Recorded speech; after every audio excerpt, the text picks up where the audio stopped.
Meus prezados e queridos irmãos, meus distintos alunos, neste momento eu quero cumprimentar a todos com a graça e a paz do nosso Senhor e Salvador Jesus Cristo. Eu dou graças ao Senhor por mais uma oportunidade que Ele me concede de poder voltar a comunicar com cada um dos meus amados irmãos para poder postar o comentário de mais uma das nossas lições da CPAD.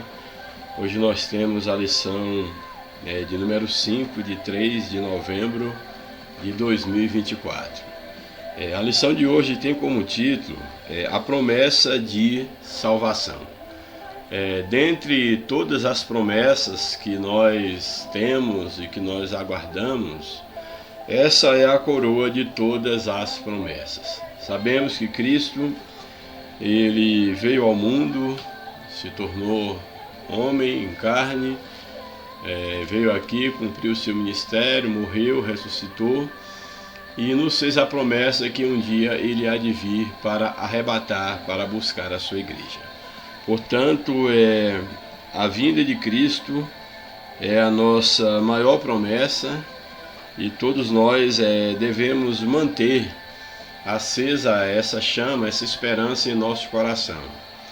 Em meio a um mundo, a um contexto onde as pessoas elas estão acostumadas com a vida secular, acostumadas com esse mundo, e infelizmente nós percebemos que a realidade da vinda de Jesus, isso para muitos já caiu no esquecimento. Muitos agem como se a vinda de Cristo não fosse uma realidade, o arrebatamento da igreja. E até aqueles que não falam necessariamente, mas que nos seus planos, todos os seus planos na verdade estão para esta vida. Não que não devemos planejar a nossa vida, o nosso dia a dia, mas infelizmente se tornou comum as pessoas planejarem toda a sua vida e não contarem com o dia do arrebatamento da igreja. E planeja-se uma formação, um emprego, um casamento, juntar algumas economias para a velhice, para ter um futuro tranquilo, para poder morrer em paz, ter uma garantia em tempos de escassez.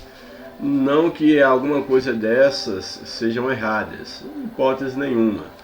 Porém, nós não devemos inverter a ordem dos valores e não devemos deixar de fora a realidade da vinda de Jesus.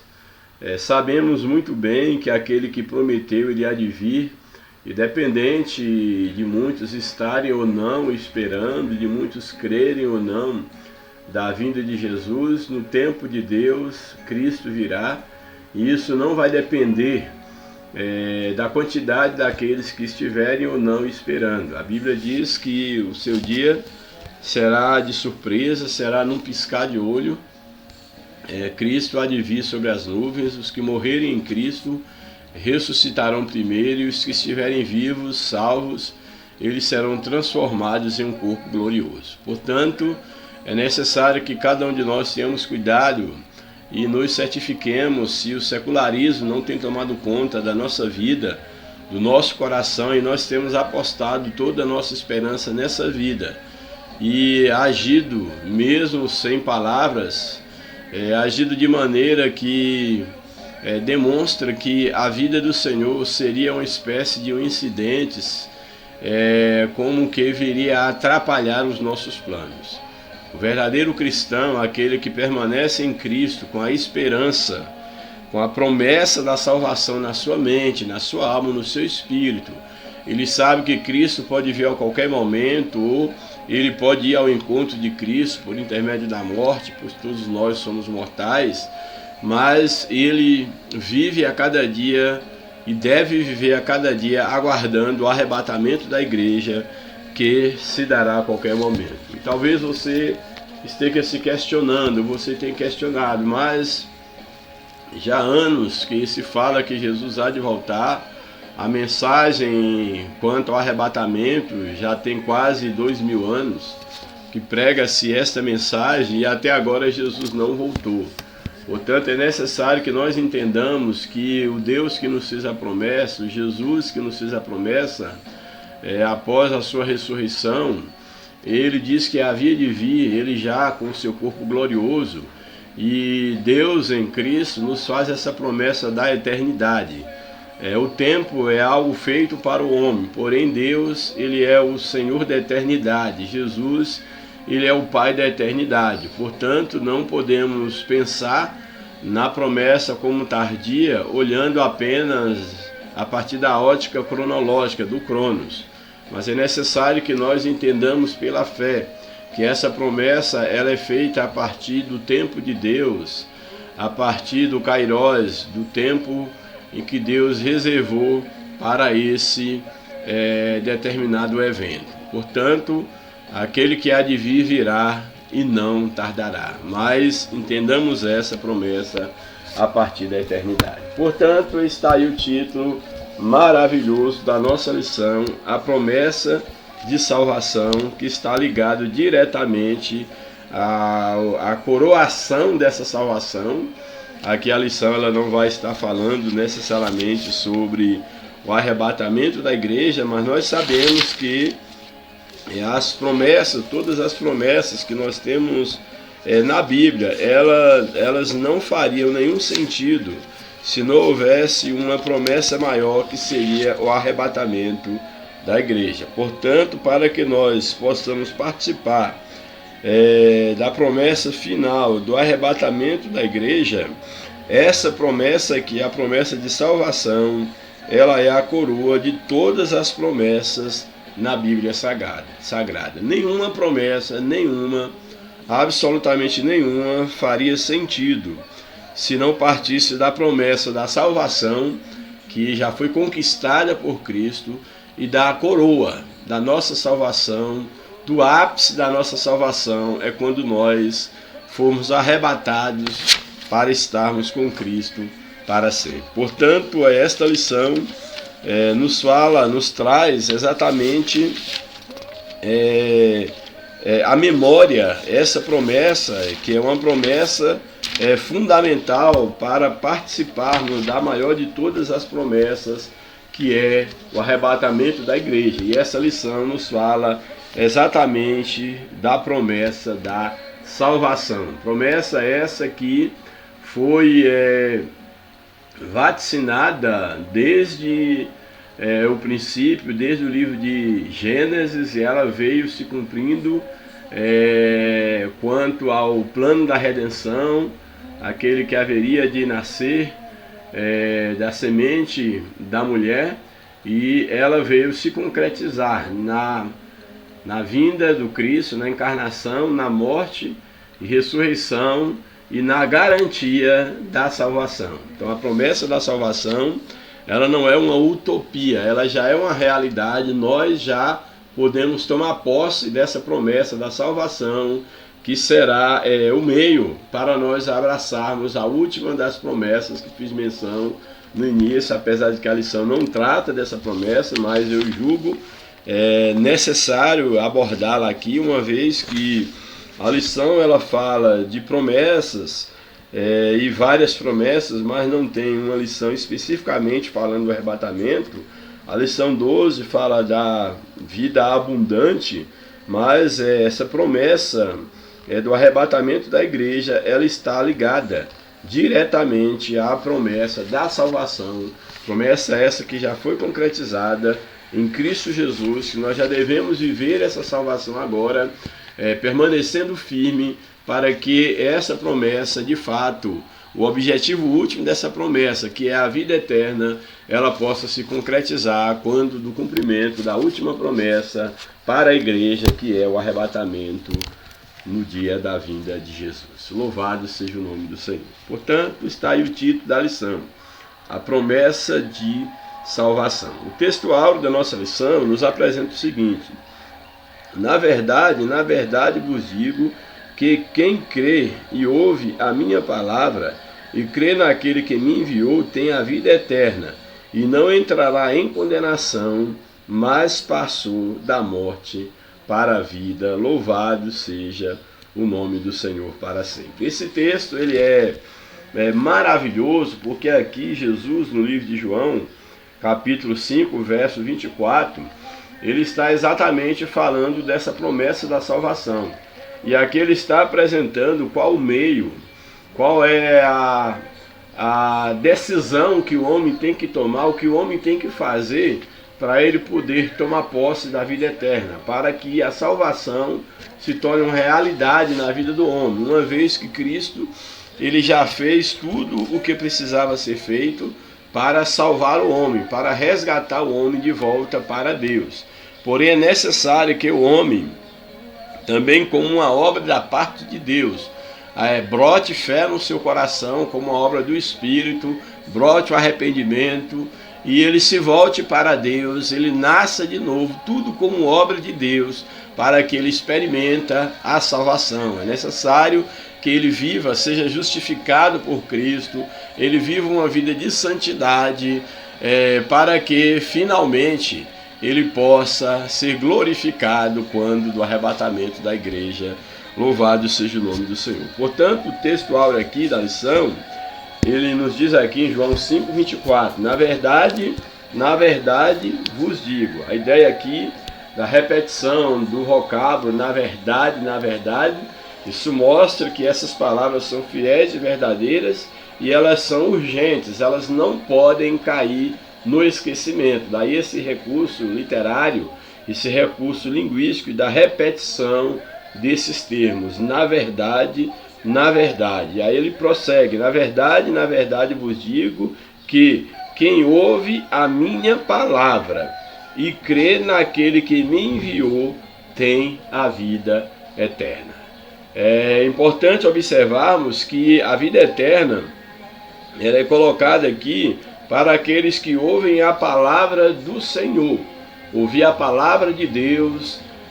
Nas Escrituras nós temos a palavra de Deus. Deus ele tem falado por outros meios, inclusive falado à nossa consciência, falado por meio da natureza e mais especificamente aqui nós estamos vendo Jesus, ele passou aqui o seu ministério trazendo ensinamentos para os seus discípulos, esses que deveriam dar continuidade ao ministério de Cristo, pregando o evangelho de Cristo. E aqui Jesus está dizendo que aqueles que ouvem a sua palavra, mas não apenas ouçam, mas aqueles que ouçam e crê naquele que enviou a Jesus, esses têm a vida eterna. Ou seja, a palavra de Deus, ela diz a respeito da promessa lá no Éden que se cumpriu em Cristo Jesus. É necessário que o homem ele pare para ouvir. Ouvir aqui não é apenas escutar, é levar a sério, é atender, é dar ouvido a essa palavra e, juntamente com esse dar ouvido, que ele possa crer para que ele tenha a vida eterna. Lembrando que tanto o ouvir, quem abre os nossos ouvidos, é o próprio Deus através da sua palavra, e quem infunde, implanta a fé no coração do homem também é o próprio Deus. Portanto, é necessário que nós tenhamos os nossos ouvidos abertos pela palavra de Deus. É necessário que Deus ele implante fé em nosso coração e uma vez ouvindo a palavra de Deus, crendo naquele que o enviou, crendo em Deus e no seu Filho Jesus Cristo, aí vem a sequência. Aquele que ouve a minha palavra, crê naquele que me enviou, tem a vida eterna. E aí, na sequência, o texto diz: e não entrará em condenação, mas passou da morte para a vida. Só faz sentido salvação para quem está perdido. E a Bíblia diz que todos pecaram e estavam destituídos da glória de Deus, portanto, destinados à condenação, à perdição eterna. E Jesus veio exatamente para nos resgatar da condenação. Portanto, na verdade, bem-aventurado aqueles, são benditos, aqueles que ouvem a palavra de Deus, que creem que Deus enviou Jesus Cristo, para que esses possam ter a vida eterna e não passar pela condenação debaixo da qual todo homem estava, todo homem decaiu, estava debaixo da ira de Deus, mas aqueles que ouvem a palavra e pela fé crê no Deus encarnado, crê na mensagem da palavra de Deus, eles não entram em condenação, ou seja, são livres de condenação, e eles passam da morte para a vida, porque esse é o estado do homem quando pecou contra Deus. O homem, ao pecar contra Deus, ele está morto para Deus, e somente Jesus é a vida eterna, ele é o caminho, ele é a verdade e ele é a vida. Aí você pode perguntar, mas não fui eu que pequei, quem pecou foi o primeiro homem. Mas sabemos que Adão será responsabilizado pelo seu pecado. E da mesma forma como Adão, pelo primeiro homem, entrou o pecado no mundo, também pelo último Adão, que é Jesus Cristo, entrou a possibilidade de vida eterna. Portanto, o homem hoje, ele peca e ele será responsabilizado pelos seus pecados e pela rejeição à graça de Deus enviada, que é o nosso Senhor e Salvador Jesus Cristo. Portanto, você será condenado pelos teus pecados, pela tua vida de pecado, por você permanecer irredutível, permanecer fechado, relutante, não se dobrar à graça de Deus e não reconhecer-se um pecador carente de um grande Salvador, e esse Salvador é somente Jesus Cristo, o crucificado que ressuscitou e vive para todos sempre. Louvado seja o nome do Senhor. A verdade prática nos diz o seguinte: a promessa da vida eterna é a maior bênção divina para todo aquele que crê em Jesus Cristo, sem sombra de dúvida. A promessa, a segurança, a esperança da vida eterna, que nós já começamos a experimentar, a vivenciar nessa vida, que será coroada com o arrebatamento da igreja. Essa é a maior de todas as promessas que alguém pode obter da parte de Cristo. Então, para aqueles que creem em Jesus, para aqueles que tiveram encontro com Cristo, não há promessa maior do que a vida eterna. Não há promessa maior em saber que um dia Cristo há de vir para buscar os seus, para estar com Ele eternamente. Daí nós não devemos negociar, não devemos facilitar em hipótese nenhuma. Nós devemos estar vacilantes quanto a essa promessa, quanto a essa bendita esperança, que nada nessa vida venha nos levar a negligenciar uma tão grande salvação e uma tão gloriosa promessa. Louvado seja o nome do Senhor para sempre. A leitura bíblica em classe, ela está aí em João, capítulo de número 3, um capítulo bastante conhecido, João capítulo 3, verso de número 14 até o verso de número 21. Portanto, João capítulo de número 3, o Evangelho segundo João, capítulo 3, verso 14 ao verso 21. Nos diz assim a palavra do Senhor: E como Moisés levantou a serpente no deserto, assim importa que o Filho do Homem seja levantado, para que todo aquele que nele crer não pereça, mas tenha a vida eterna. Porque Deus amou o mundo de tal maneira que deu o seu Filho unigênito, para que todo aquele que nele crer não pereça, mas tenha a vida eterna.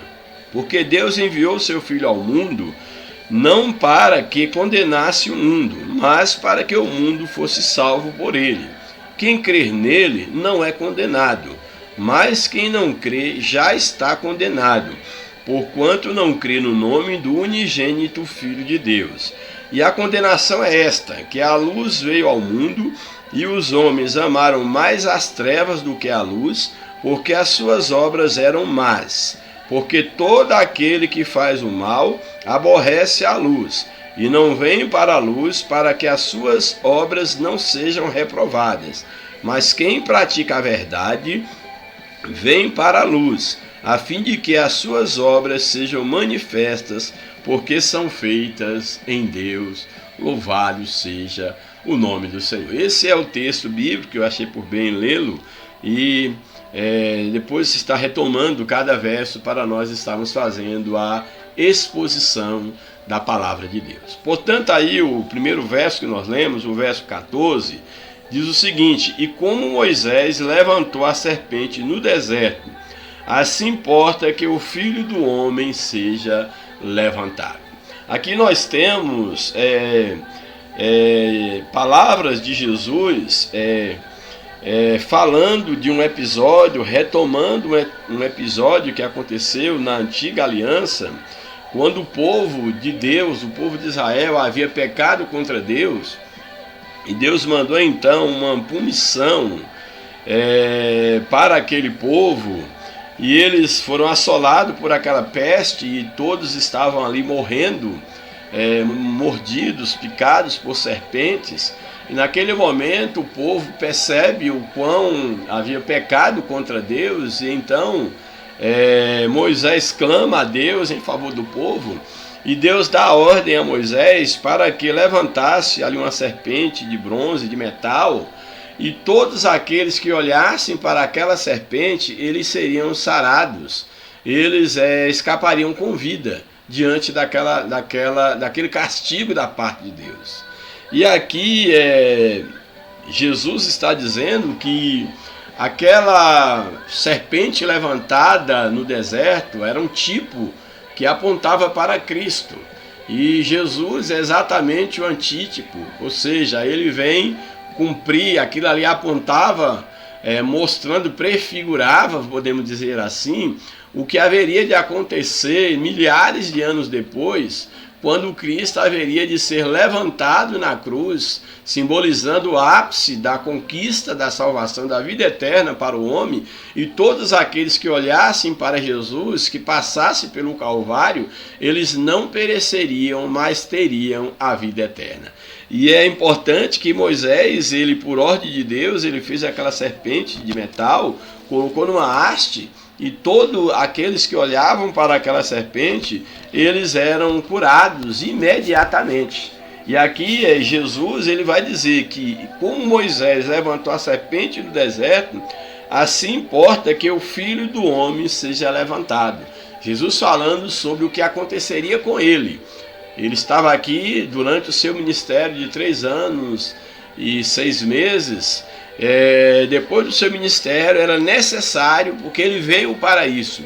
Ele veio para trazer a mensagem de Deus aos homens, e ele veio para morrer. Ele veio para morrer pela humanidade. Então a cruz era inevitável, porque ele veio exatamente para isso. Mesmo que Satanás tentou tirá-lo da cruz, fazer com que ele desistisse da cruz, mas Jesus veio exatamente para ser levantado numa cruz, para que todos aqueles que passassem pelo Calvário, todos aqueles que pela fé fossem alcançados pela graça salvadora de Cristo, eles não viessem a estar mortos espiritualmente, mas eles pudessem tomar posse da vida eterna. Louvado seja o nome do Senhor. Portanto, assim como Moisés levantou a serpente no deserto, importa que o Filho do Homem seja levantado. Aí o verso 15 diz: para que todo aquele que nele crê, aquele que crê em Jesus, e nós já vimos aqui, bem-aventurado aquele que ouve e crê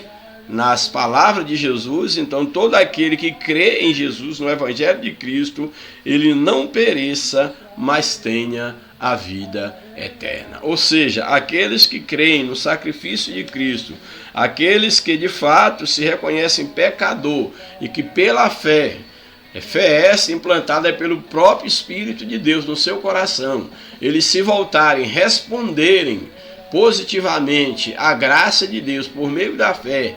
Aqui o texto, o próprio Jesus, ele nos garante que esses não pereceriam, mas eles teriam a vida eterna. E essa oportunidade, esse privilégio, esta promessa é para mim, é para você. Eu já abracei essa promessa, estou agarrado nessa promessa, estou descansado nessa promessa. E você que me está ouvindo nesse momento, que você não rejeite a graça de Deus, não rejeite o presente de Deus para a humanidade, mas que você possa olhar para Cristo, que você possa crer, para que você não venha a perecer, mas que você tenha a vida eterna. E aí o verso de número 16, que é um dos textos mais conhecidos da Bíblia, tanto por cristãos quanto por não cristãos.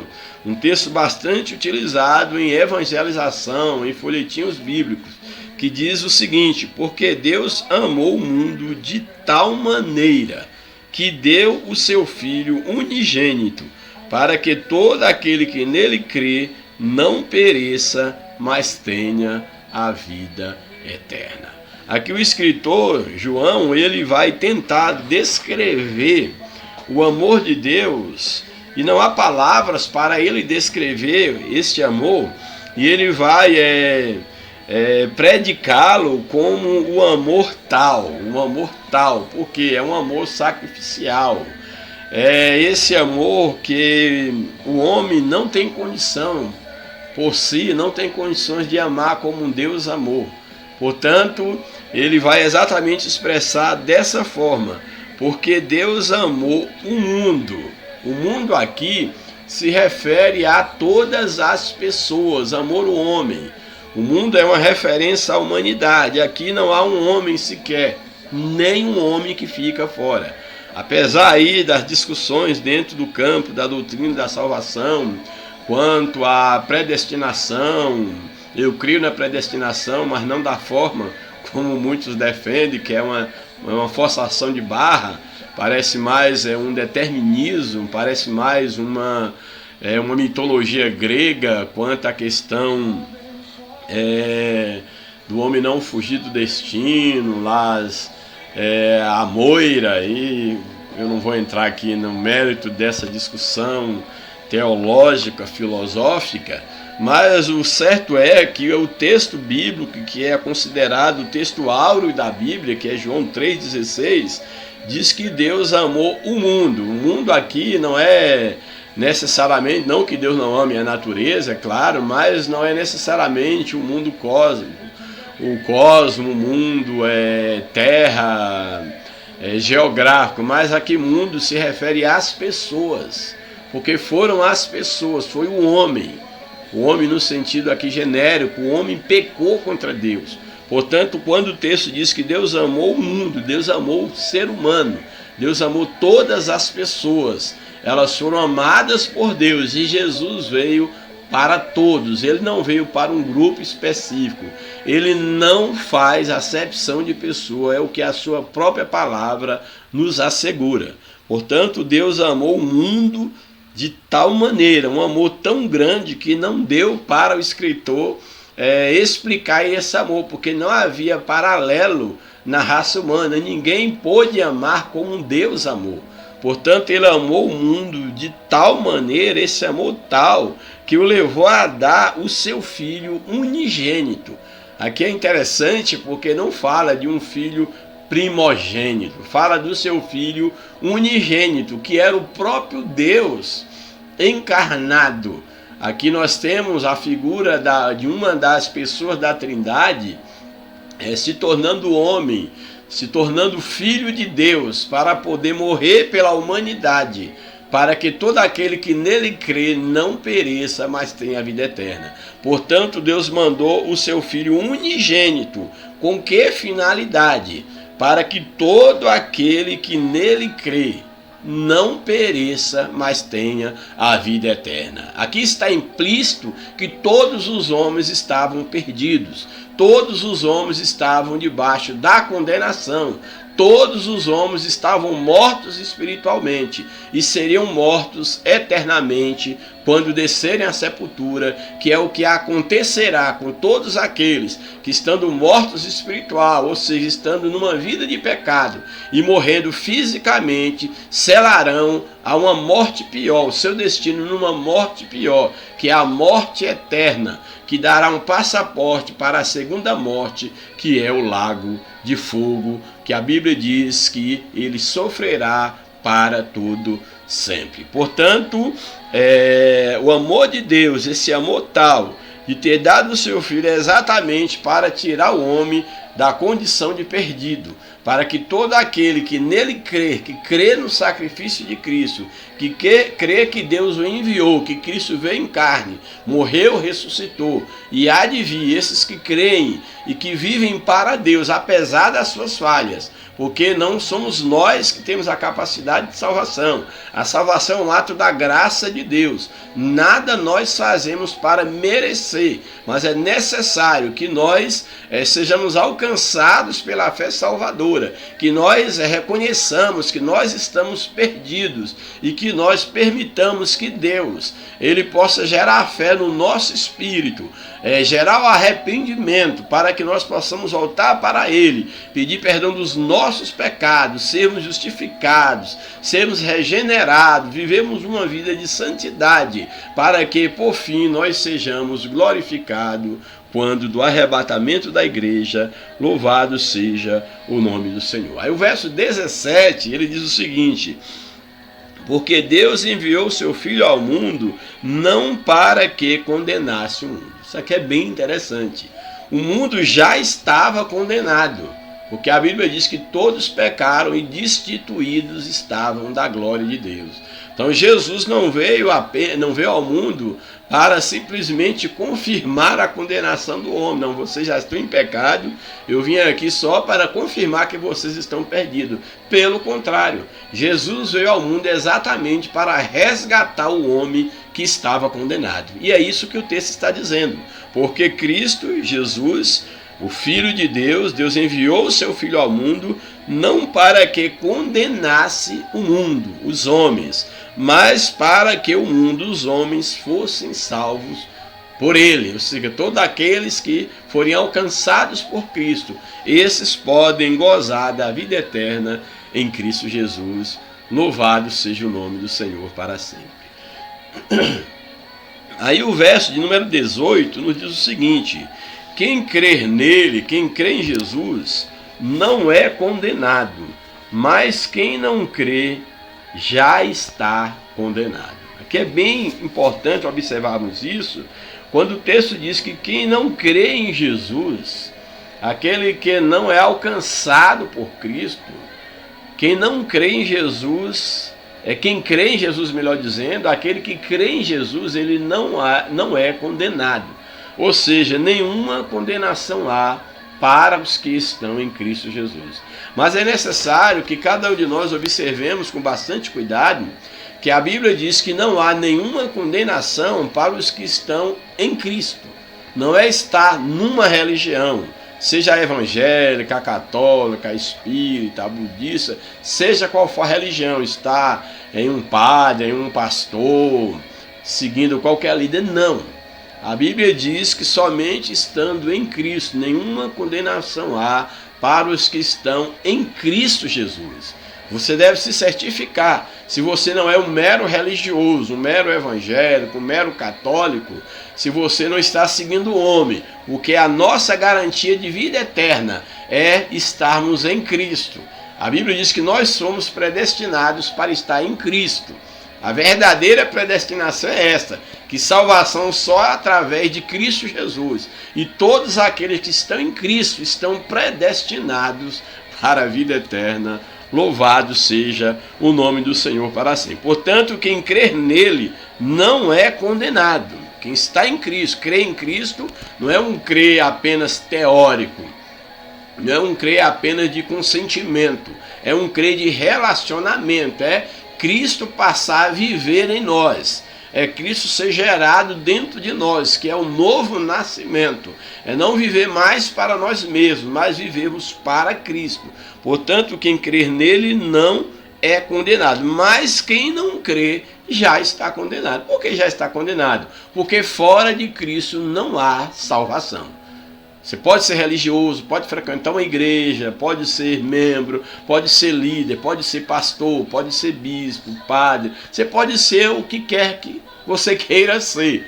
Mas se você não está em Cristo, você já está condenado. Por que já está condenado? Porque está afastado de Deus. E todos os homens pecaram e estão debaixo da condenação divina. E Cristo é o único meio para livrar o homem da ira de Deus. Louvado seja o nome do Senhor. Portanto, quem não crê já está condenado, porquanto não crê no unigênito, no único Filho de Deus, capaz de salvá-lo.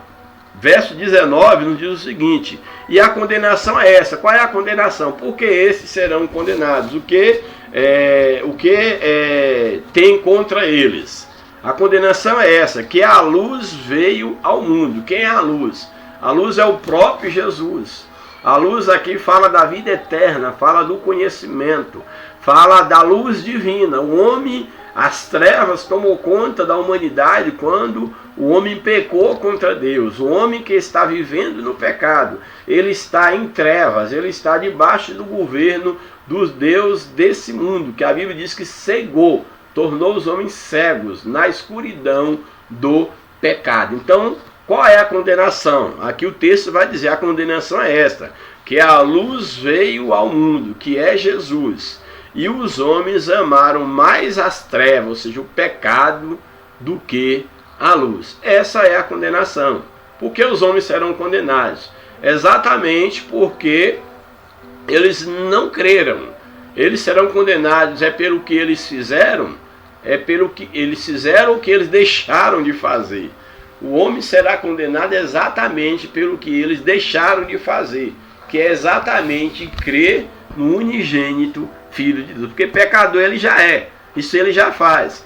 O que ele não está fazendo, o que muitos não fazem, é o que irá condenar, é exatamente não crer no unigênito Filho de Deus. Então essa é a condenação. A luz veio às trevas, mas os homens amaram mais as trevas do que a luz. Então essa será a condenação. E por que eles fizeram isso? O texto responde, porque as suas obras eram más. Ou seja, por nossas obras, por nossos méritos, nenhum de nós seremos justificados diante de Deus. Porque nossa justificação é pela fé em Cristo Jesus. Louvado seja o nome do Senhor para sempre. E aí o verso 20 diz o seguinte, porque todo aquele que faz o mal aborrece a luz. É interessante que o final do verso 19 diz que os homens amaram as trevas mais do que a luz, porque as suas obras eram ruins, eram más, é a natureza humana. E aí o verso 20 diz o seguinte, porque todo aquele que faz o mal aborrece a luz. Ou seja, todos aqueles que ousam, que permanecem no pecado, vivendo para a sua própria vontade, eles fazem isso comprovando que eles aborrecem a luz, que aborrecem a Deus, que aborrecem o presente de Deus para a humanidade, que é Jesus Cristo. É isso que o texto está falando de uma forma muito clara, porque todo aquele que faz o mal, que permanece numa vida de pecado, aborrece a luz, que é Jesus, e não vem para a luz, para que as suas obras não sejam reprovadas. Ou seja, essas pessoas, elas permanecem fazendo mal, porque aborrecem a luz, e elas não vêm para a luz, porque não dá para vir para a luz e continuar com a vida de trevas. Isso aqui é fundamental. Existem muitos que dizem que se converteram, que viraram crente, viraram religiosos, mas não mudaram de vida. Continuam com as mesmas práticas mundanas, as mesmas práticas pecaminosas, tem apenas um discurso de religioso, um discurso de evangélico, um discurso de homem e de mulher de Deus, mas a sua prática deixa muito a desejar. Ele usa uma roupagem, uma máscara para frequentar a religião, frequentar a igreja, o ambiente de culto, mas no trabalho, na vizinhança, na família, ele tem um outro testemunho. E é exatamente, a Bíblia diz que é pelos frutos que nós conhecemos uma árvore. Então aqueles que verdadeiramente nasceram de novo, eles não podem esconder a sua identidade. Não há como esconder uma vida de relacionamento com Deus. Não há como esconder que você nasceu de novo em lugar algum onde você esteja. Porque o fato de você estar na luz, isso necessariamente implica que você abandone a vida de pecado. Não há como alguém dizer, agora eu sou de Jesus, mas vivo na prostituição, no adultério, na mentira, na homossexualidade, no engano, no fingimento, na falsidade, na hipocrisia. É necessário que a moral divina, a moral cristã, a ética do reino, ela prevaleça e seja a mesma em todos os ambientes onde nós venhamos a frequentar. Portanto, o texto ele deixa bem claro aqui que ele vai dizer que aqueles que fazem o mal, ele o faz por aborrecer a luz, e eles não vêm para a luz exatamente porque na luz de Cristo as más obras serão manifestas. E uma vez sendo manifestas, eles são confrontados a abandoná-los. Olha que profundidade. Então, todo aquele que vier para a luz, as suas más obras, a sua incapacidade, a sua indignidade será manifesta. E ele será constrangido a abandoná-las. Isso é importante por quê? Porque até muitos que se acham, estão nas igrejas, participando, liderando, tendo funções dentro da igreja, aí essas pessoas que andam dizendo ser cristãs, mas continuam com obras reprováveis diante de Deus, essas pessoas de fato elas nunca estiveram na luz. Elas nunca tiveram um verdadeiro encontro com Cristo, porque não justifica, não se pode sustentar alguém que está em Cristo e que continua na prática do pecado. Isso não se sustenta. Talvez, quem sabe, um dia você até teve um encontro com Cristo, mas a Bíblia fala da apostasia, que muitos apostatarão da fé. Isso é abandonar conscientemente a fé.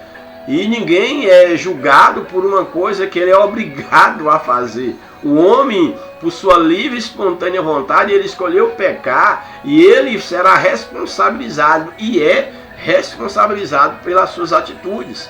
A oferta, a graça de Deus, que é Jesus, está aí.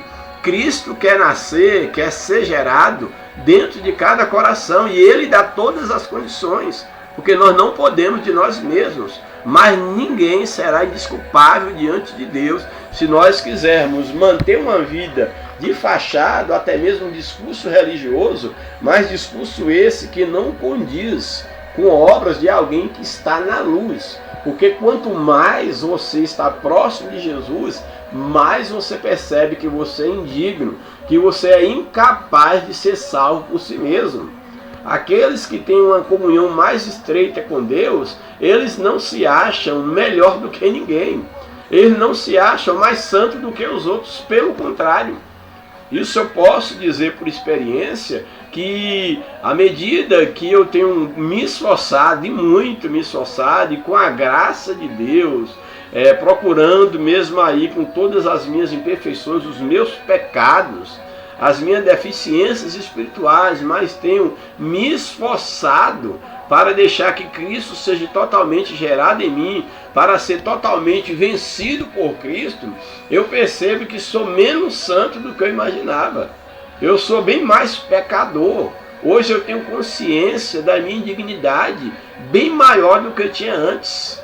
Quando da minha adolescência, quando da minha juventude, ainda enquanto jovem, dentro de todo um processo religioso, pensando já ser alguma coisa, aí quando você começa a verdadeiramente aproximar de Deus, a amadurecer espiritualmente, você percebe o quão você é indigno diante de Deus. Eu não sou digno. Eu não sou digno. É pela graça de Deus que eu sou salvo. Portanto, o texto ele deixa bem claro que esses que vivem no pecado, eles aborrecem a luz, ele não vem para a luz porque exatamente na luz a sua conduta será reprovada, ou seja, ele terá que mudar de vida. Por que muitos não mudam de vida? Exatamente porque não vieram para a luz. Porque não há como viver na luz tendo uma vida de pecado, vivendo, tendo prazer no pecado. Então quer dizer que você não peca? Eu peco sim. Porém, eu não tenho prazer em pecar, eu sinto tristeza, eu tenho pavor, eu tenho ódio pelo pecado. Não odeio as pessoas, mas odeio o pecado, eu aborreço o pecado. Eu me sinto mal, eu não tenho prazer em saber das minhas fraquezas e às vezes, quantas vezes eu estou lutando para poder fazer aquilo que é certo, a vontade de Deus, e às vezes eu percebo não fazendo isso, não me faz sentir bem, pelo contrário. Por isso que a cada dia eu procuro me aproximar de Deus para que Ele me dê graça, para que eu perceba a reprovação das minhas obras e eu perceba a minha indignidade e que a graça de Deus, que a misericórdia de Deus, ela venha superabundar onde abunda o pecado na minha vida. Louvado seja o nome do Senhor. E o verso 21, fechando o texto aqui da leitura bíblica em classe, diz o seguinte: mas quem pratica a verdade, ou seja, aquele que vem para Cristo, que procura andar na luz de Cristo, quem pratica a verdade vem para a luz. Ou seja, aquele que quer viver uma vida de verdade, eles aproximam da luz que é Cristo, vem para a luz a fim de que suas obras sejam manifestas, porque são feitas em Deus. Ou seja, aqueles que praticam a verdade, aqueles que estão em Cristo, eles vêm para a luz, porque ele não tem mais mérito próprio, não vive mais ele, mas Cristo vive nele. Portanto, as suas obras não são mais obras, não é mais o seu querer. O texto diz aqui que suas obras agora, elas são feitas em Deus. É o que Paulo nos ensina, o Cristo sendo gerado dentro de nós. À medida que Cristo vai crescendo, nós vamos nos diminuindo. E Cristo vai aparecendo e tudo em nossa vida passa a se fazer novo, à medida que a nossa velha natureza vai sendo vencida pela natureza de Cristo. Louvado seja o nome do Senhor para sempre. O comentário da lição, vou agora para o comentário. A introdução nos diz o seguinte: a salvação é um dos mais importantes temas das páginas da Bíblia, pois é a principal promessa de Deus para a humanidade, é a salvação, e Cristo já pagou o preço. A doutrina bíblica da salvação leva-nos a conhecer quão grande é o amor de Deus para com o ser humano. É exatamente isso o que nos mostra o Evangelho de João, no capítulo 3, que nós lemos, em que estudaremos a promessa da salvação, sua natureza e perseverança. Louvado seja Deus. O primeiro tópico da lição tem como título a promessa da salvação. Primeiro subtópico: uma maravilhosa promessa. Essa promessa é maravilhosa. A leitura bíblica em classe que nós lemos nos lembra a passagem bíblica do Antigo Testamento de Números 21, 4 a 9, é a passagem da serpente levantada no deserto, que trata de um ato simbólico em que a cura física seria uma realidade para quem olhasse para a serpente de bronze no deserto, e teria a maldição removida de sua vida, que era a morte. Aqueles que olhassem para essa serpente de bronze levantada no deserto, que era um símbolo, simbolizava o que aconteceria milhares de anos com Jesus Cristo. Semelhantemente, o sacrifício de Jesus na cruz do Calvário proporciona redenção para a alma carente de salvação. Louvado seja o nome do Senhor. Dessa forma, o amor de Deus é revelado nas Escrituras de uma maneira que não se pode mensurar, não se pode medir o amor de Deus revelado nas Escrituras. Louvado seja o nome do Senhor para sempre. Ao ponto de entregar esse amor, levou Deus a entregar o seu único Filho para salvar aquele que crê. Essa preciosa promessa traz duas realidades. A primeira é que quem não crê será condenado, como nós já vimos. E a segunda a primeira, aqui na ordem, falando na ordem da lição, a primeira promessa: quem crê não será condenado. A segunda: quem não crê já está condenado. Então, são duas verdades, realidade dentro dessa promessa. Quem crê não será condenado, quem não crê já está condenado. Logo, a salvação é um maravilhoso presente de Deus para todos os que creem em seu Filho Jesus Cristo. Portanto, a salvação é o grande presente de Deus para a humanidade. Subtópico 2, a obra de salvação. O Evangelho de João nos mostra que a obra de salvação é uma providência de Deus para salvar o ser humano de uma condenação eterna. Então, quem providenciou a salvação foi o próprio Deus. A iniciativa é do próprio Deus. O homem não tinha condição de se salvar. O homem, inclusive, não tinha condição nem de morrer por ele mesmo, porque ele já estava morto espiritual.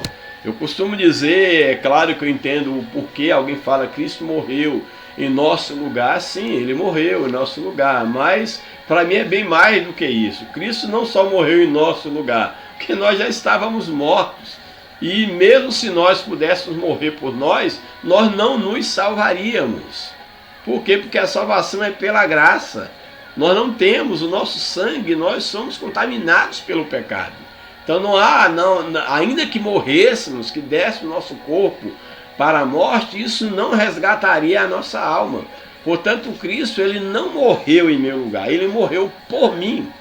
Eu já estava morto. Cristo morreu por mim para me ressuscitar, me resgatar da morte eterna. Louvado seja o nome do Senhor para sempre. Essa é uma verdade inquestionável. Então, no sentido geral, a palavra salvação, que vem do grego soteria, traz um sentido de livramento de perigo. Salvação é livrar do perigo, de ameaça. Tem a ideia também de saúde, livramento da prisão, livramento do dilúvio, como esse símbolo da morte que os diluvianos passaram, e aí tem a aplicação espiritual. Dessa maneira, a salvação propriamente dita tem a ver com os que recebem a Cristo Jesus como seu suficiente Salvador. Quando isso acontece, somos imediatamente libertos da escravidão, do poder do pecado e da condenação eterna. Então, em Cristo Jesus, o pecado não tem mais poder sobre nós e nós somos livres da condenação eterna, debaixo da qual todo pecador, todo homem está, se caso ele não se volte para Jesus. E aí, o subtópico 3, o Salvador. Se temos a promessa de uma salvação, nós temos a obra de salvação, essa obra tem que ser realizada por alguém. E quem realizou essa obra foi exatamente o grande Salvador, Jesus Cristo. A obra de salvação tem como base a entrega do Filho de Deus como aquele que pagou o preço do pecado. Jesus é o nosso Salvador. Como bem expressa o termo grego soter, salvador, libertador, preservador, conservador, é o significado desse termo. Assim sendo, o Evangelho de João nos revela que todo ser humano foi corrompido pelo pecado. Todos foram corrompidos pelo pecado e por isso precisa de um Salvador. Esse Salvador revelado em João 3, 16 e 17, que é Cristo, nos garante gloriosa promessa de salvação. Que promessa é essa? Todo aquele que nele crê não pereça, mas tenha a vida eterna. Louvado seja Deus. Quem se arrepende, crê e permanece em Jesus, jamais perecerá eternamente. Você pode até morrer, seu corpo físico, mas até mesmo seu corpo, ele será ressuscitado ou transformado para poder gozar de vida eterna com Cristo. Louvado seja o nome do Senhor. O tópico 2 da lição nos apresenta a natureza da promessa de salvação. Vamos ver aqui os 3 tópicos principais quanto à natureza da salvação. Existem autores que detalham mais, mas aqui apresenta 3 tópicos, 3 fases, aspectos da salvação. Podemos compreender a natureza da promessa da salvação estudando alguns aspectos salvíficos dessa grande obra, que é a justificação, a regeneração e a santificação. Aqui há autores que tratam da questão da fé, depois vem o arrependimento, depois do arrependimento o homem vem para Cristo, aí vem, ele é justificado, ele é regenerado, ele vai ser então, viver uma vida de santificação, viver essa vida de santificação ele será glorificado, seria a glorificação. 6 estágios, vamos dizer assim, da salvação. Mas, na verdade aqui, e muitos autores, eles colocam apenas esses 3 passos, porque de uma certa forma eles englobam os demais, mas não pode descartar a necessidade da fé, do arrependimento, e aí para a justificação, arrepender, pedir perdão de pecado, é claro, para ser justificado, e aí passar pelo processo do novo nascimento, a santificação, para a glorificação. É claro que isso não vai dizer que vai acontecer uma coisa de cada vez, é um processo que o próprio Deus realiza através do Espírito Santo na vida do pecador. Bem, então aqui nós vamos ver esses 3 aspectos aqui da salvação. Primeiro, a justificação. Um dos aspectos da obra salvífica que está apresentado em termos bíblicos é a justificação.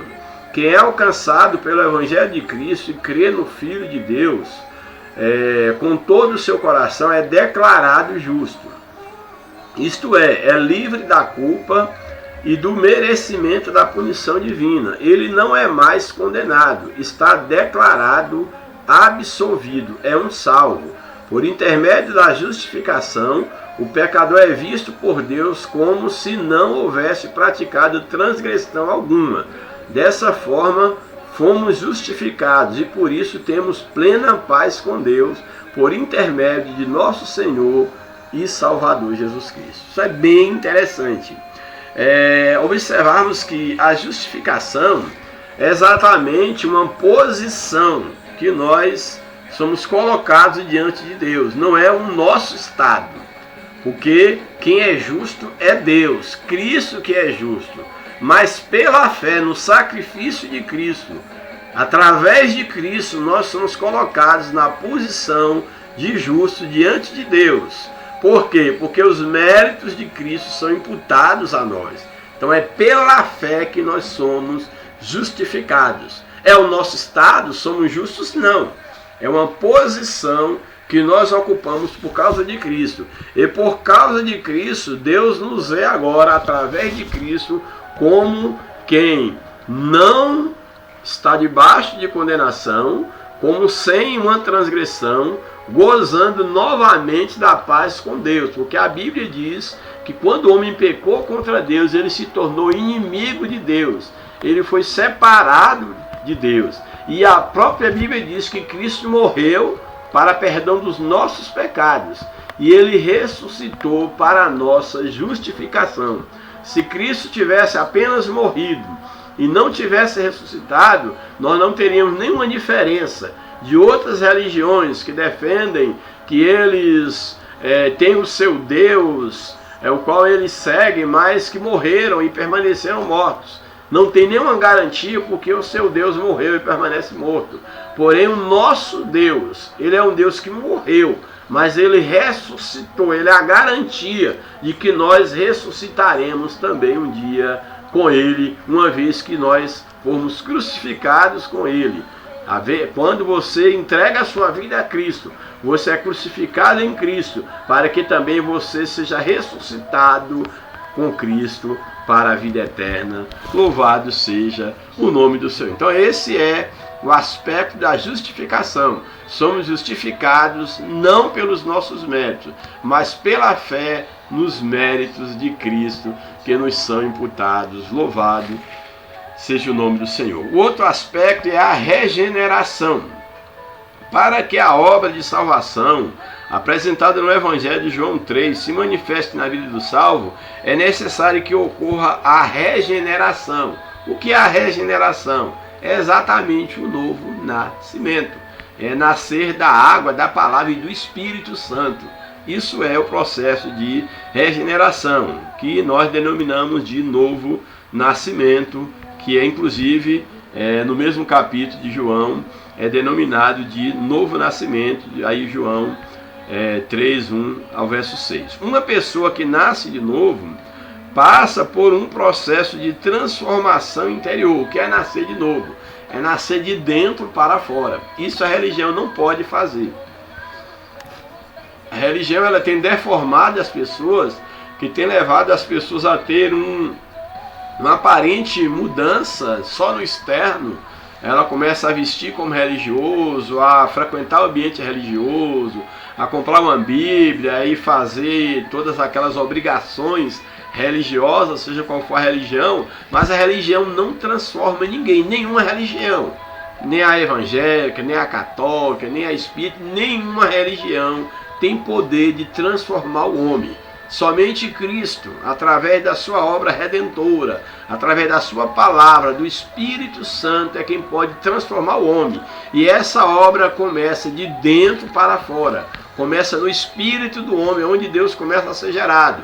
Do espírito passa para a alma, a vontade, os desejos, as emoções, sentimentos. E aí então se manifesta no corpo.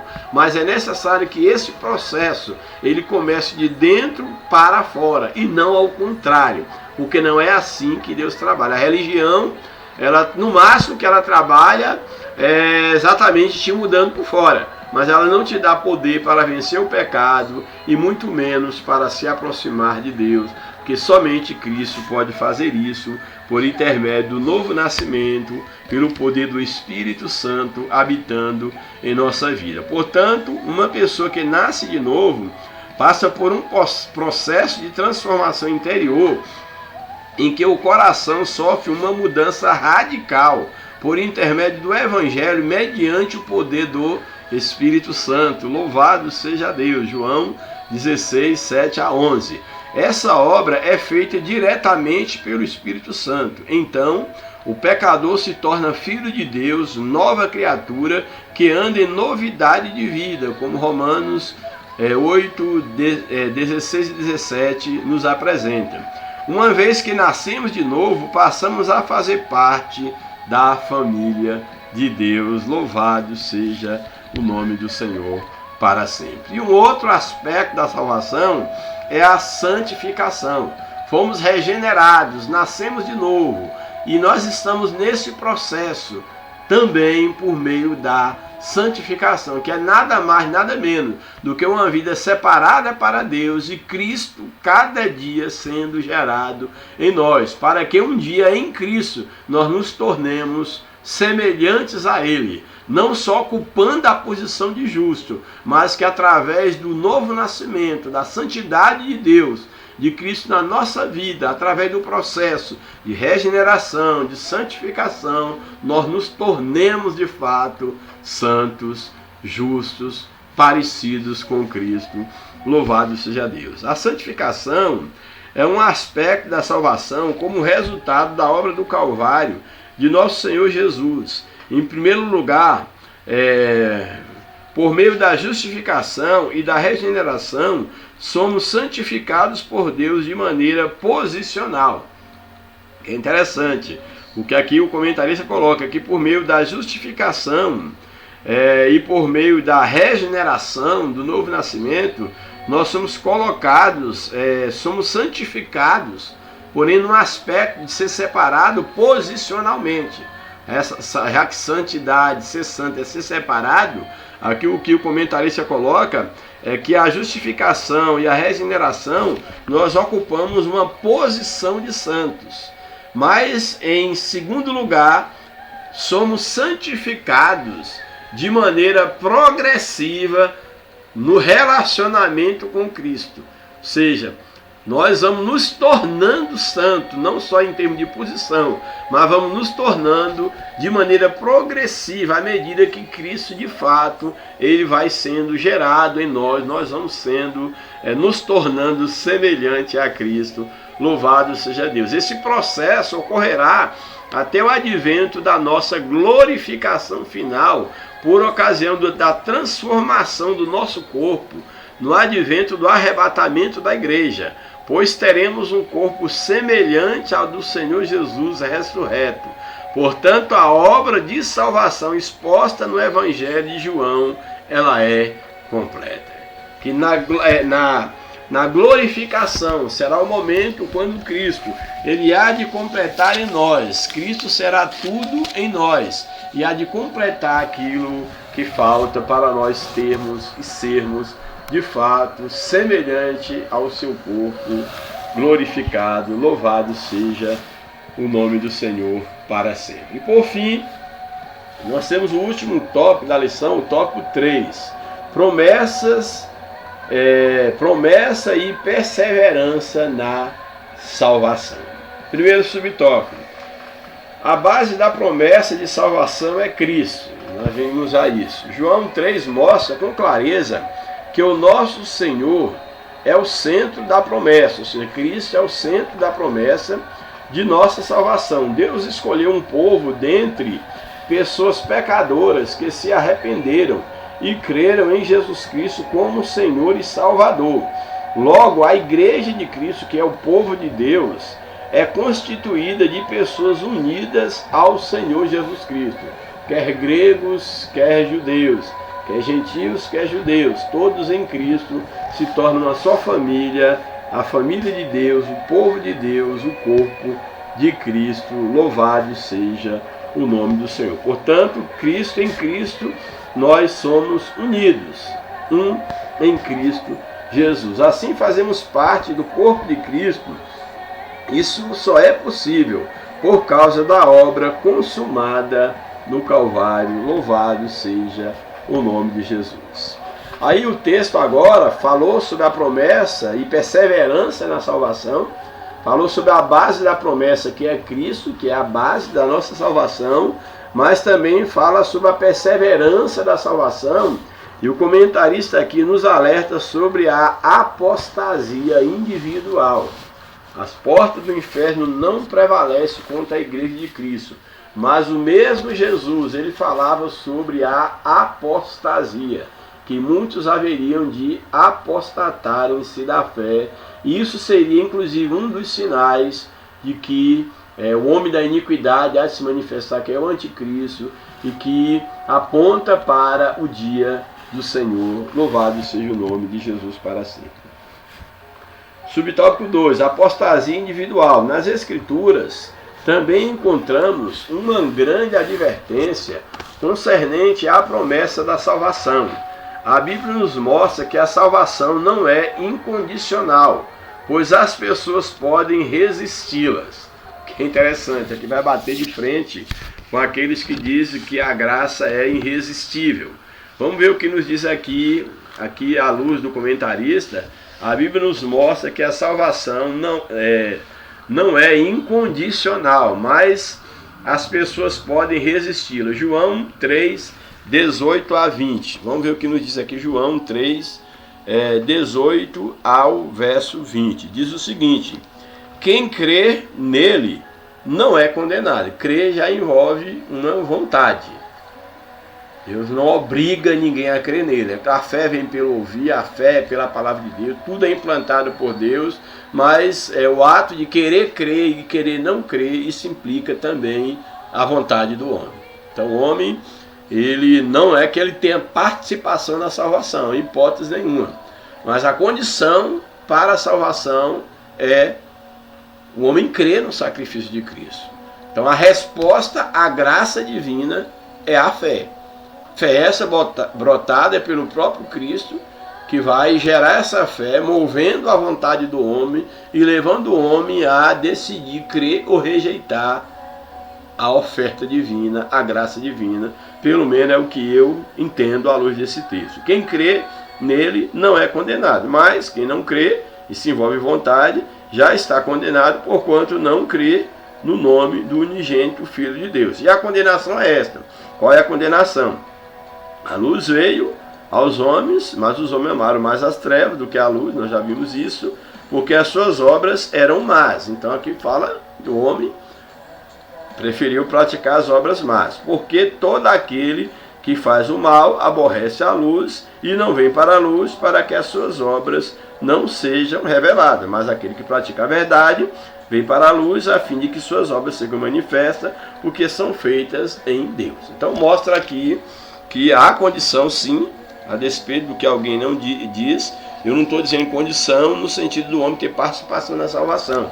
Eu estou dizendo que há uma resposta do homem à graça de Deus. Eu não creio em hipótese nenhuma, não vejo base nem teológica e muito menos filosófica para defender a Bíblia como palavra de Deus e ao mesmo tempo impor um determinismo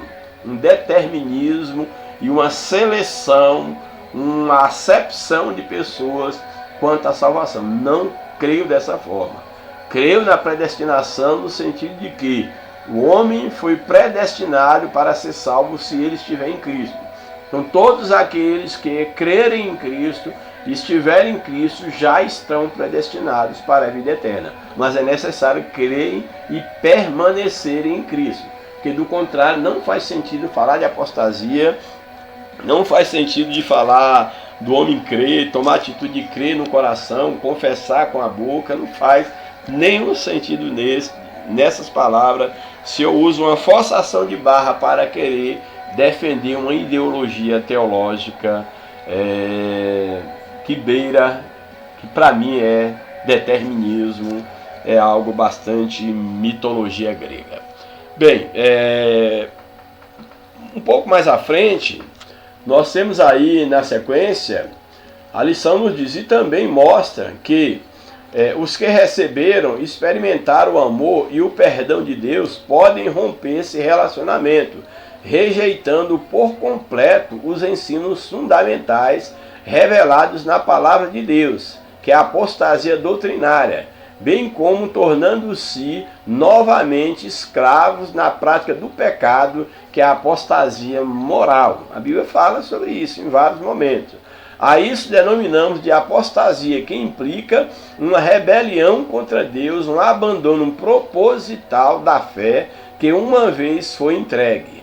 Há diversos registros na Bíblia que confirmam essa possibilidade. Atos, por exemplo, capítulo 14, versos 21 e 22. Atos 14, 21 e 22 diz o seguinte: e tendo anunciado o evangelho naquela cidade e feito muitos discípulos, voltaram para Listra e Icônio e Antioquia, confirmando o ânimo dos discípulos, exortando-os a permanecer na fé. Era o que os apóstolos aqui estavam fazendo, confirmando essas igrejas, exortando-os a permanecer na fé, porque por muitas tribulações nos importa entrar no reino de Deus. Ou seja, temos que permanecer firmes na fé, que teremos muitas lutas para nos afastar do reino de Deus. É isso que a Bíblia está dizendo.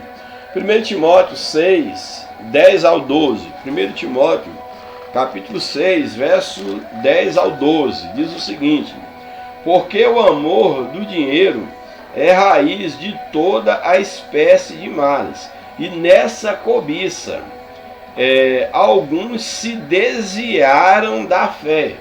Então aqui está dizendo sobre o desvio da fé. Alguns se desviaram da fé, se traspassaram a si mesmo com muitas dores. Mas tu, ó homem de Deus, foge dessas coisas. Segue a justiça, a piedade, a fé, a caridade, a paciência, a mansidão. Milita, aí quer militar é brigar, é lutar pela fé. A Bíblia diz que os céus é tomado à força. Então aqui o verso 12 diz, olha, milita a boa milícia da fé. É boa aqui porque vale a pena. É boa aqui porque Cristo luta conosco. Cristo é quem está à frente. Porque de nós mesmos nós não conseguiremos vencer. Isso é bom que fique bem claro. Milita a boa milícia da fé, toma posse da vida eterna. A ideia de tomar posse é vencer o inimigo mesmo, passar por cima de tudo. Tome posse da vida eterna, para a qual também foste chamado. Agora você tem que tomar posse. Cristo já fez a sua parte, tendo já feito boa confissão diante de muitas testemunhas. É o que Paulo está ensinando a Timóteo, a passar por cima de tudo e tomar posse da vida eterna. E também um outro texto, Hebreus 2, 1 a 3, é um texto também, aqui eu não estava programado para ler, mas já que estou aqui, abri a Bíblia aqui em Hebreus, Hebreus 2, 1 a 3, diz o seguinte: portanto, convém nos atentar com mais diligência para as coisas que já temos ouvido, para que em tempo algum nos desviemos delas. O texto tinha que ler esse texto. Porque se a palavra falada pelos anjos permaneceu firme, e toda transgressão e desobediência recebeu a justa retribuição, como escaparemos nós, se não atentarmos para uma tão grande salvação, a qual, começando a ser anunciada pelo Senhor Jesus, foi depois confirmada pelos que a ouviram, os apóstolos, e hoje continua sendo confirmada por nós, a igreja. Então eu, você, nós, você que está me ouvindo, você não tem como se desculpar diante de Deus se você negligenciar uma tão grande salvação. Por mais que você viva nessa terra, um dia você há de morrer. Um dia Cristo há de vir. E o que você tem feito?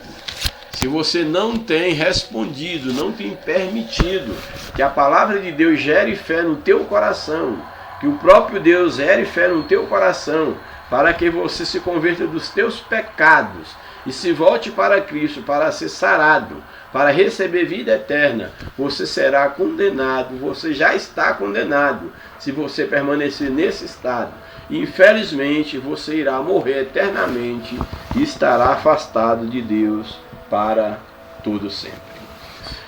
Subtópico 3 e último. A promessa é a segurança da salvação.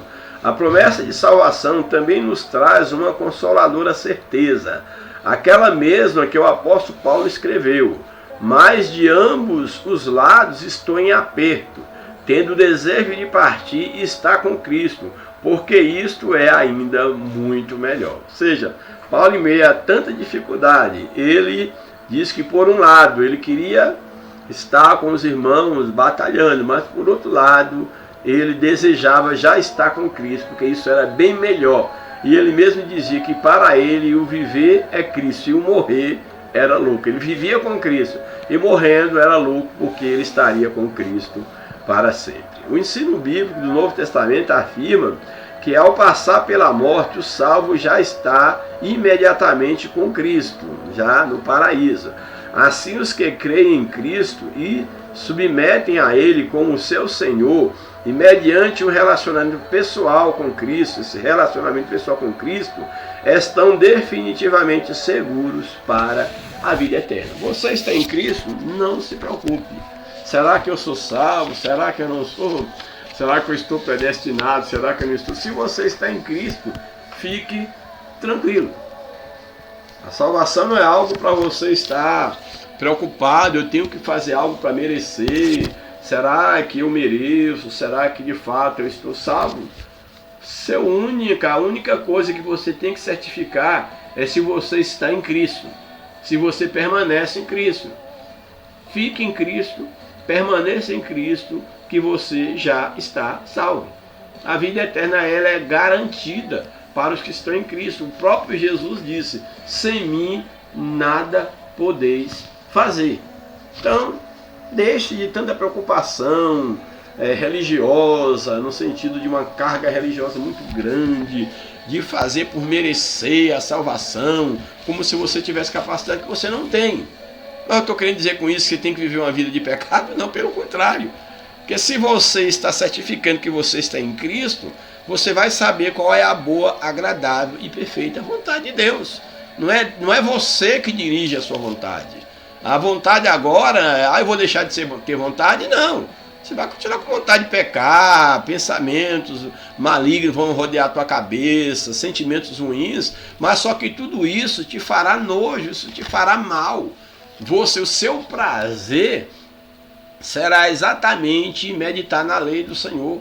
O seu prazer será fazer a vontade de Deus. Você conseguirá fazer isso por si só? Não. Você vai ter que pedir a ajuda divina constantemente. Você vai ter que depender de Deus para sempre. Sem Cristo, nada você pode fazer.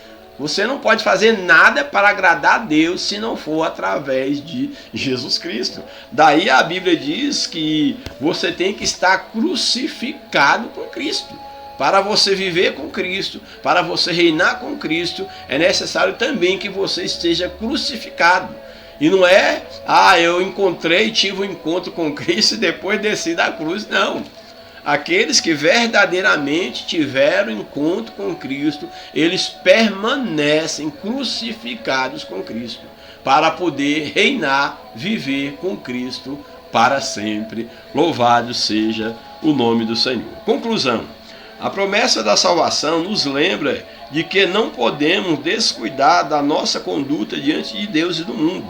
A salvação, em primeiro lugar, depende de Deus, que estende a sua mão ao pecador perdido, mas também é necessário que o ser humano aceite humildemente o amor e a graça de Deus em seu favor.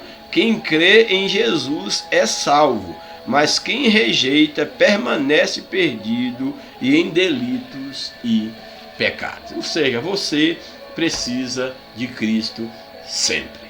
Que Deus nos ajude, que Deus nos abençoe. Espero que tenhamos tido aqui um momento muito importante. Para mim essa lição foi demais. Trouxe um gozo, uma alegria, uma fortaleza para a minha alma, para o meu espírito. Renovou as minhas forças espirituais. Renovou a minha esperança. Me deu um novo ânimo. Eu espero que você tenha experimentado o mesmo que eu experimentei ao estar trazendo essa lição. Eu não programo nada a não ser ler a revista, mas Deus ele tem me surpreendido nesse trabalho. E por incrível que pareça, eu não sei se já falei aqui para vocês, mas geralmente quando eu tenho um tempo, geralmente eu gosto de estar ouvindo as aulas que Deus me permite ministrar aqui para eu ser abençoado por Deus novamente. Porque quando do momento aqui a gente está falando e a gente vai enchendo a nossa alma, mas depois a gente não tem ideia do quanto Deus falou através da sua palavra. E eu tenho sido abençoado pelos vídeos que eu mesmo tenho gravado. Às vezes eu passo aqui ouvindo vídeo meu, fico aqui 1 hora, 2 horas. Meus vídeos, como muitos dizem, são muito longos. Para mim, não vejo nada longo, mas eu invisto tempo ouvindo os meus próprios vídeos, para poder também ser edificado, para continuar sendo edificado. Espero que Deus tenha abençoado você grandemente. E mais uma vez eu te peço, se você julgar que tem um valor espiritual no nosso trabalho, não faça isso por dinheiro. No nosso canal, graças a Deus, eu não preciso e nem sequer monetizados somos, e não é esse o meu interesse, mas seria bom que a gente tivesse um alcance maior. Então você que vê que há um valor espiritual no nosso trabalho, divulgue o nosso trabalho para outras pessoas, compartilhe o nosso vídeo aí no seu Face, alguns cortes se você puder, quiser fazer para colocar no Instagram. Aí, seja qual for o meio de divulgação que você tem aí, você tem acesso, mandar para grupo de WhatsApp, para um amigo seu, evangelizar através dos nossos vídeos. Eu sei que é um conteúdo, para muitos pode parecer denso, porque as pessoas geralmente, isso faz parte inclusive da nossa cultura, a educação, o estudo, o ensino, faz parte da nossa cultura, ele não é muito valorizado. Eu digo isso também como professor, não só professor de escola dominical, de teologia, mas professor secular, que é a minha profissão, do que eu vivo. A educação ela está cada vez algo lastimável. A educação brasileira ela está no estágio que só a misericórdia de Deus. É algo totalmente inimaginável o que nós estamos vivendo. Mas que você possa dar sua contribuição em poder divulgar a palavra de Deus. Eu estou vivendo um momento muito especial na minha vida, e eu pretendo em breve ter um tempo maior para dedicar ao ensino da palavra de Deus. Quem sabe, além dos vídeos escola dominical, gravar outros vídeos em outros textos mais assim avulsos da palavra de Deus, dedicar minha vida mais à leitura, a escrever, que é uma das coisas que eu mais gosto de fazer. E já tenho muita coisa em mente, muito material para organizar, para ver se Deus permitir, nem que seja um livro eu consiga publicar, nem que seja o único livro da minha vida. Tem alguns artigos publicados, mas nenhum assim que contemple o desejo do meu coração, que é poder unir 3 pontas do conhecimento que eu julgo para mim muito importante, que é a filosofia, a teologia e também assim um pouco da minha experiência de vida. Eu quero fazer assim uma espécie de um livro que contemple uma autobiografia da minha, não que eu tenha vivido tanto, mas as experiências foram muitas, muitas experiências que eu tenho o desejo de não levar para a sepultura. Eu ore por mim nesse sentido, para que o Senhor possa me dar tempo e também a atitude, a dar o pontapé inicial de começar a escrever. E no meu coração eu pretendia escrever vários livros, mas escrever não é uma tarefa fácil, apesar de que eu gosto de escrever, mas que pelo menos eu escreva um livro da minha vida, que esse livro contemple essas 3 grandes áreas, que é a teologia, mais especificamente a Bíblia, a teologia bíblica mesmo, não que eu queira fundar alguma teoria teológica, mas um livro que tenha esse cunho bíblico, filosófico, que eu amo bastante, a filosofia, e também uma autobiografia das minhas experiências com Deus, com a vida, etc. Mas vocês orem por mim, e eu agradeço a atenção de vocês. Espero contar com a contribuição de vocês nesse sentido, da divulgação dos nossos vídeos, também com as orações de vocês. Ore por mim, porque Deus ele tem colocado diante de mim portas que têm sido abertas, e também junto com toda a porta que Deus abre há uma responsabilidade muito grande, muito grande. E à medida que nós passamos a assumir responsabilidade diante de Deus, os ataques do inimigo, eles são imensos, imensos. Eu creio que nunca tenha sido tão atacado de todos os lados pelo inimigo como eu tenha sido ultimamente, em todos os aspectos da minha vida falando, mas em todos eles eu tenho tido vitória. Espero continuar vencendo e, acima de tudo, permanecer em Cristo Jesus. Que Deus nos abençoe, graça e paz, que a bênção de Deus seja sobre você, e você que está distanciado dos caminhos do Senhor, volte enquanto é tempo. Não espere que venha algo sobrenatural, ou que você consiga ter força. Quem vai te fortalecer é Cristo.